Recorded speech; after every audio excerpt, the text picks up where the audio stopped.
Dari Ketua Umum Partai Solidaritas Indonesia (PSI), Kaisang Pangarep yang menanggapi pernyataan calon Wakil Presiden nomor urut 1 Muhaimin Iskandar yang mengkritik pembangunan jalan tol tidak bisa dinikmati tukang beca.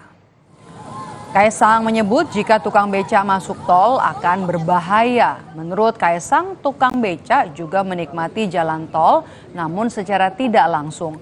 Kaisang menyebut tukang beca menikmati jalan tol melalui kemudahan mobil logistik yang melewati jalan tol sehingga kelancaran distribusi bisa dirasakan oleh semua kalangan.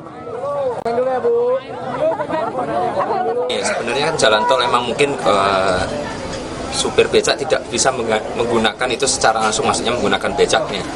Tapi kan di satu sisi sebenarnya kayak bahan-bahan makanan itu kan logistik itu kan sebenarnya banyak yang lewat jalan tol sebenarnya dinikmati juga gitu. Kalau saya rasa kalau becak masuk jalan tol malah bahaya. Sementara